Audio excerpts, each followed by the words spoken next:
அன்பே சிவம் மனமே குரு என்றுணர்த்திய குருவே போற்றி.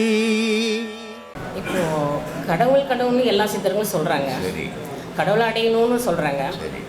ஆனாலும் அந்த கடவுள் ஏன் இவ்வளோ துன்பங்களை கொடுத்து அதுலேயே உழன்ற வச்சு அதையும் ஆட்டி படைச்சு இதனால் அவருக்கு என்ன லாபம்? அவருக்கு ஒன்றும் லாபம் இல்லை. ஏன் உலகத்தை படைக்க வேடிக்கை பார்க்குற ஒன்றும் அவர் ஆட்டி படிக்கவே இல்லையா? அவர் படைக்கலை. மனிதனை எந்த கடவுளும் எந்த துன்பமும் கடவுள் கொடுக்க மாட்டோம். ஆனால் மனித துன்பப்படுறதும் மன வேதனைப்படுறதும் நோய்வாய்ப்படுறதும் எல்லாமே மனிதனே தேடிக்கணும். பண்ணி இந்த வினை எதனால் வந்ததுன்னா ஆசையால் வந்தது. ஆசைன்னு ஒன்று இல்லைன்னா வினைன்னே ஒன்று இல்லை. இந்த ஆசையை உருவாக்கும் போது நம்ம பல செயல்களில் ஈடுபடுறோம். இந்த செயல்கள் தான் நமக்கு துன்பமாக வருதே தவிர கடவுள் மனிதனுக்கு எந்த துன்பத்தையும் கொடுக்கறதில்லை. கடவுள் மனிதனுக்கு எல்லா நன்மையும் செய்கிறோம். இப்போ ஒரே ஒரு விஷயம் சொல்கிறேன். பூமியை படைச்சிட்டான், ஆகாயத்தை படைச்சிட்டான், கிரகங்களையும் படைச்சிட்டான், கடலையும் படைச்சிட்டான். இந்த கடல் எதுக்காக இருக்குதுன்னா கடலுன்னு ஒன்று இல்லைன்னா காற்றுன்னே ஒன்று கிடையாது. கடல் இல்லாத இடத்துல காற்று வராது. அப்போ கடல் வேணும் காற்றுக்கு. காற்று இருந்தால் தான் நம்ம சுவாசிக்க முடியும். ஆனால் இந்த கடல் இறைவன் மனிதன் வாழ்வுக்காக எல்லாம் படைச்சிருக்கிறான் இல்லையா? ஆனால் மனிதன் என்ன பண்ணுறான், அந்த கடல்லையே போய் அணுகுண்டை போட்டு டெஸ்ட் பண்ணுறான். இதை கடவுளாக போட சொன்னான். மனிதனுடைய ஆணவம் விஞ்ஞானம் அப்படின்ட்டு கடலில் போய் டெஸ்ட் பண்ணுறான். அந்த கடலில் அந்த அணுகுண்டு இறங்கின உடனே பூமிக்குள்ளே போன உடனே அது வெடிக்கும் போது அங்கேருந்து அந்த தரை ஓப்பன் ஆகும்போது அங்கே இருக்கிற காற்று வெளியேறும். அந்த காற்று வெளியேறும்போது கடலில் இருக்கிற தண்ணி கரையேறுது. கரையேறும்போது சுனாமின்னு எல்லாரையும் அடிச்சும்போது இது கடவுளுக்கும் இதுக்கும் என்ன சம்மந்தம் சொல்லுங்கள்? கடவுளே நம்ம உள்ள தான் இருக்கிறாங்க சொல்றீங்க. கடவுள் நமக்குள்ளே இருக்கிறாருன்னு சொன்னால் போதாது. எப்படி இருக்கிறாருன்னு நம்ம தேடி எடுக்கணும். அப்போ தேடி எடுத்த பிறகு அவனுக்கு இன்பமும் இல்லை துன்பமும் இல்லை. என்ன கடவுள் கஷ்டப்படுறான்ற வார்த்தைக்கே வேலை இல்லை.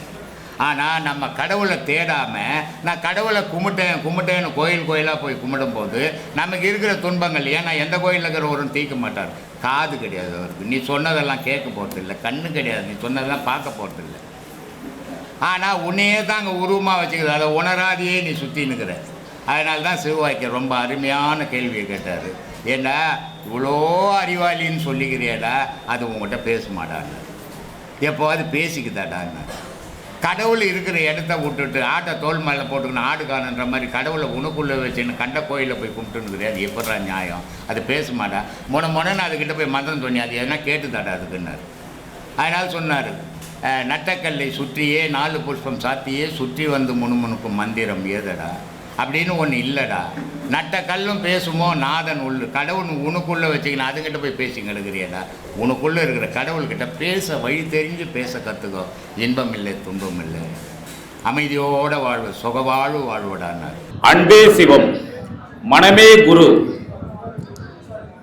உலகத்தில் உள்ள ஐயாவின் சீடர்களுக்கும் குரு பூர்ணிமாவுக்கு வந்திருக்கும் பக்தர்களுக்கும் பொதுமக்களுக்கும் எனது தாழ்மையான பணிவான அன்பு கலந்த இதயபூர்வமான நன்றியை தெரிவித்துக் கொள்கிறேன். குரு பிரம்மா, குரு விஷ்ணு, குரு மகாதேவோ நம சிவாய சிவாய நமோ. தெளிவு குருவின் திருமேனி காணல், தெளிவு குருவின் திருவார்த்தை கேட்டல், தெளிவு குருவின் திருநாமம் செப்பல், தெளிவு குருவின் திருவுருவை சிந்தித்தல் தானே என்று வழிமொழிதலோடு சமயா ஆத்மானக்கு சாமி. சித்தம் தெளிந்தவனே சித்தன், ஜெகமெல்லாம் அறிந்து தெளிந்தவனே சித்தன். ஜெகமெல்லாம் அறிந்து தெளிந்தவனே சித்தன். விளக்கம் பொருள் சாமி. ஜெகம்னா என்ன சாமி? உலகம்னா என்னது? அண்ட சராசரமா?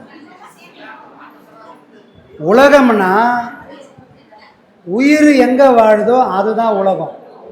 உயிர் எங்கே வாழுது? இந்த பூமி பந்து மட்டும்தான் வாழுது. அப்போ உலகம்னு சொல்கிறது இந்த பூமியை மட்டும்தான். உலகத்தோடு ஒட்டி நட அப்படின்னு சொல்லிக்கிறாங்க. அப்படின்னா என்ன அர்த்தம்? இந்த உலகத்தோடு நீ சேர்ந்து வாழணும், இந்த பூமியோடு சேர்ந்து வாழணும். பிரபஞ்சத்தோடு சேர்ந்து வாழ முடியுமா? எல்லை இல்லாதது. பிரபஞ்சம்னா வேற, உலகம்னா இதுதான். பிரபஞ்சன்றது யூனிவர்ஸ் ஆகிடும். இப்போ என்ன கேட்டீங்க நீங்கள்? ஜெகமெல்லாம் அறிந்து தெளிந்தவனே சித்தன். சித்தன் ஜெகமெல்லாம் தெளிஞ்சு அறிஞ்சிக்க முடியுமா? அதுக்கு இறைவன் அவ்வளோ ஆயுளை கொடுத்துக்கிறானா? மகன்களே சொல்லிக்கிறாங்க, இந்த பிரபஞ்சம் எங்கே தொடங்குச்சு எங்கே முடியுதுன்னு அளந்து பார்க்க முடியலப்பா அப்படின்றாங்க. அப்படின்னா என்ன அர்த்தம்? அவங்க இந்த பிரம்மாண்டத்தை இன்னும் அளக்கலை அல்லது அளக்க முடியாமல் விட்டுட்டாங்க. இந்த அளந்து பார்க்கவே முடியாதுன்னு உலகத்துக்கு சொல்லணும்னு தான் திருவண்ணாமலையில் இறைவன் நெருப்பு பிழம்பா இருக்கிறான். ஒருத்தன் என்ன பண்ணிட்டான், அன்னப்பறவை வடிவெடுத்துடு, உன் தலையை நான் பார்த்துறேன், உன் தலைமுடியே எங்கே இருக்குது நான் பார்த்துறேன்னு ஆணவத்தில் ஒருத்தன் மேலே போயிட்டான். இன்னொருத்தன் என்ன பண்ணிட்டான், பன்றி வடிவெடுத்து பூமியை தோண்டின்னு போயினேக்கிறான். பன்றி வடிவெடுத்து அவனால் பார்க்க முடியல, இன்னொருத்தன் அன்னப்பறவை ஆகியும் பார்க்க முடியல. இதுக்கு காரணம் என்ன? இறைவனை அறிவை கொண்டு நம்மளால் அளந்து பார்த்து சொல்லவே முடியாது. ஆனால் நீங்கள் சொன்ன பாடல் என்ன சொல்ல வருது? ஜெகமெல்லாம் அறிந்தோம். அப்போ ஜெகம்ன்றது இந்த புலங்களுக்கு எட்டக்கூடிய, இந்த புலங்களுக்கு ஆளக்கூடிய ஜெகம் அது இல்லை. அதை அவங்க சொல்லலை. அதெல்லாம் பார்த்தவன் சித்தன்னா நாசா விஞ்ஞானிகள் மட்டும்தான் இன்னைக்கு சித்தனா இருக்க முடியும். வேற யாரும் சித்தனா இருக்க முடியாது.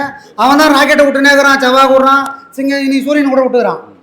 அப்போ அவன் தானே சித்தனா இருக்க முடியும். ஆனால் அவன் சித்தன் கிடையாது. அப்போ இந்த புறப்பொருள்களை ஆராயக்கூடிய யாரும் சித்தர்கள் இல்லை. இந்த புறப்பொருள் தான் பிரம்மாண்டம்னு அவங்க சொல்லவும் இல்லை. தனக்குள்ள தேடி தனக்குள்ள இருக்கக்கூடிய அந்த உலகத்தை, அந்த பிரம்மாண்டத்தை தனக்குள்ள யார் கண்டானோ அவன்தான் சித்தன். இதை காண்றதுக்கு அவன் என்ன தெரிஞ்சிருக்கணும்? சித்தம் தெளிவாக இருந்தாதான் உலகெல்லாம் ஒன்றும் இல்லைப்பா, எல்லாம் இங்கே தான் இருக்குதுன்னு யார் தேடுவா? சித்தம் தெளிஞ்ச பிறகு தனக்குள்ளே தேடி வருவானே தவிர சித்தம் கலங்கின எல்லாரும் ஒரு ஊராக தேடுவான். திருவண்ணாமலைக்கு போகலாமா, பர்வதமலைக்கு போகலாமா, வெள்ளியங்கிரிக்கு மலைக்கு போகலாமா, அங்கே என்னவோ எல்லா சித்தனும் உக்காந்துக்கிற மாதிரியும் இவர் போனவொன்னே கூட்டு வச்சு பிஸ்கட் கொடுக்குற மாதிரியெல்லாம் இருக்குது. எங்கேயும் இல்லை. இங்கே உள்ளே போய் தேட தெரியாமல் ஊராக சுற்றி நயா பைசா கூட போஜனம் இல்லை. அப்போ அவங்க சொன்ன உலகம் எதுன்னா எல்லாமே ஒன்று தான். அங்கே இருக்கிறது எல்லாம் உனக்குள்ளே இருக்குது. அங்கே காண்றதுனால நமக்கு எந்த பயனும் இல்லை, அது பார்க்குறதோடு போயிடும். ஆனால் இங்கே நீ எதையும் பார்க்க முடியாது, நீ அனுபவிப்ப. ஒரு குழந்தைக்கு ஒரு தாய் பால் கொடுக்குறான், பால் குடிக்கிறான். நம்ம தூரமாக இருந்துக்குன்னு அந்த குழந்தை பால் குடிக்கிறத நான் பார்க்குறேன். பார்க்கக்கூடிய நான் என் மனசில் வேறு மாதிரி போகலாம். குழந்தை பால் குடிக்கிறா, தாய் அந்த இன்பத்தை அனுபவிக்கிறா. அவளும் குழந்தைய பார்க்குறா பால் குடிக்கிறத, நானும் பால் குடிக்கிறத பார்க்குறேன். ஆனால் என் சிந்தனை வேற, அவங்களோட அனுபவம் வேற. அனுபவமாக வந்தால் தான் ஞானமே தவிர பார்க்கறதுனாலையோ கேட்கறதுனாலையோ தெரிஞ்சுக்கிறதுனாலையோ எதுவும் நயா பைசா வராது. ஒரு கனவு மாதிரி நம்மளை விட்டுட்டு போயிடும். இதை சொல்லுது. அந்த அனுபவத்துக்கு இணையா இந்த உலகத்தில் எந்த அறிவும் ஒரு அனுபவத்துக்கு இலக்கே கிடையாது. அப்போ அவங்க சொன்னதெல்லாம் எதுன்னா, தனக்குள்ள பாருப்பா, உனக்குள்ள இறைவன் எல்லாத்தையும் வச்சிருக்கிறான். புறத்தே நீ பார்க்கணும்னா இந்த கண்ணுக்கு எல்லா சக்தியும் கொடுத்துருப்பான். ஆனால் அவ்வளோ சக்தி இல்லையே. இதுக்கே இன்னைக்கு நம்ம கண்ணாடி போட்டுக்கிறோமே கண்ணுக்கு தெரிஞ்ச உலகத்தை பார்க்கறதுக்கு. அப்போது புறக்கண்ணை மூடி அகக்கண்ணில் பார்த்தனா அளவிட முடியாத பேரொளி உனக்குள்ள ஒரு புள்ளியாக இருப்பான். இதை அறியத்துக்கு சித்தம் தெரியணும்பா. சித்தம் தெரியாமல் நீ அதை போய் எட்டியும் பார்க்க முடியாது. அதுதான் அங்கே சொல்ல வராங்க. அதை அழகாக திருமூலர் நம்ம குருநாதருக்காகவே எடுத்து சொல்லியிருப்பார் போல இருக்கு. யார் அறிவார் எங்கள் அண்ணல் பெருமையை, அதை மாற்றி யார் அறிவார் எங்கள் குருவின் பெருமையை, யார் அறிவார் அதன் அகலமும் நிகழமும், வேறறியாத பேரொளி ஒன்றின் பெருசுடர் ஒன்றை வேறறியாமல் விளம்புகின்றேன்னு அப்படின்னு திருமூலர் அவரே முன்னாடியே சொல்லி வச்சிருக்கிறாரு நம்ம குருநாதர். இந்த பாடல் சொல்றேன், இப்பதான் ஞாபகம் வருது. வேறு இன்னொன்னு தான் ஞாபகம் வருது. பன்றி வடிவெடுத்து பாறையிடந்து மால்கானா குன்றின் விளக்கொலியே கூறுவது எக்காலம்ன்றார். ஒருத்தன் பன்றி வடிவெடுத்து போயிட்டான், ஒருத்தன் பறவை வடிவெடுத்து போனாலும் ரெண்டு பேரும் அடிய முடிய பார்க்கலப்பா. அவ்வளோ பெரிய ஒளியை உனக்குள்ள பாரு. குன்றின் விளக்கொலியை எங்குது அந்த குன்று? திருவண்ணாமலை குன்றா, பர்வதமலை குன்றா, சதுரகிரி குன்றா? எந்த குன்று சாமி அது? வேற எங்கேயும் இல்லை. அந்த குன்று உள்ளுக்குள்ள இறைவன் வச்சிருக்கிறான். இங்கே வச்சு பாரு ஜோதிய. அப்போ அடியையும் பார்ப்ப முடியையும் பார்ப்ப. வெளியே வச்சு பார்த்தனா அதுக்கு அடியும் தெரியாது முடியும் தெரியாதுப்பா. இதை யாரால பார்க்க முடியல? யார் படைக்கிறானோ அவனால பார்க்க முடியல. படைச்சதெல்லாம் யார் காப்பாத்துறானோ அவனால பார்க்க முடியல. எம்பா படைச்சனாலே பார்க்க முடியல, காப்பாத்துறவனாலும் பார்க்க முடியலன்னா நம்மள மாதிரி அழிஞ்சு போற வந்து வாழ்ந்து செத்து போற நம்மளால முடியுமா? அறிவால உணர்ந்துக்கோ. அனுபவத்தால ஆண்டவனை உணரலாமே தவிர அறிவால அவனை பிடிக்கவே முடியாது. அப்ப சித்தம் தெளிந்திருப்பவனே சித்தன்னா அந்த தெளிவு தன்னை அறிந்து தனக்குள்ள தேடி எடுத்து அந்த பேரொழியை யாரு பார்த்தாங்களோ அவங்க தான் சித்தம். அது ஜெகமெல்லாம் அறிந்து தெளிந்து நிற்கிறாங்கன்னா அப்ப பிரபஞ்சத்தையும் கடந்து நிற்கிற ஒரு குரு நம்ம நித்யானந்த சாமிகள் மட்டும்தாங்கிறது சாமி. அப்ப இதோட தொடர்ந்து பார்க்கும்போது ஐயா ராஜிசாமி அங்கே படைச்சிருக்கிற கலையை பார்க்கும்போது உலகெல்லாம் உணர்ந்து ஓதுவதற்கு அறியவன் நிலவுலாவிய நிலர்மலர் மேனியன் அழகில் சோதியன் அம்பலத்தில் ஆடுவான் மலர் சிலம்படி வாழ்த்து. பொருத்தமாகறாரா? பொருத்தமா இருக்கு. இப்போ அவர் எங்க உட்காந்துக்கிறாரு? நிலவுலாவிய கைலாயத்தில் உட்கார்ந்து இருக்கிறாரு. அவருடைய அழகை கண்டு இங்க நாம ஆனா ஐயா வெட்டவேலி என்ற நாங்கெல்லாம் வந்து வெட்டவேலி எங்க பாத்துக்கிட்டு இருக்கோம். ஐயா வெட்டவேலியை பார்த்துட்டு இதாண்டா வெட்டவேலின்னு பாத்துக்கிடான்னு சொல்ற மாதிரி வச்சு காட்டுறாரு. பக்கத்திலே வச்சு இப்படிதான் வெட்டவேலி இருக்குங்கிறத மாதிரி அவ்வளவு பெரிய அழகான விளக்கத்தை வந்து இங்க வந்து ஏற்படுத்தி கொடுத்த ராஜி ஐயாவுக்கும் ஒரு கோடான கோடி நன்றியை தெரிவிச்சுக்கிறேன்.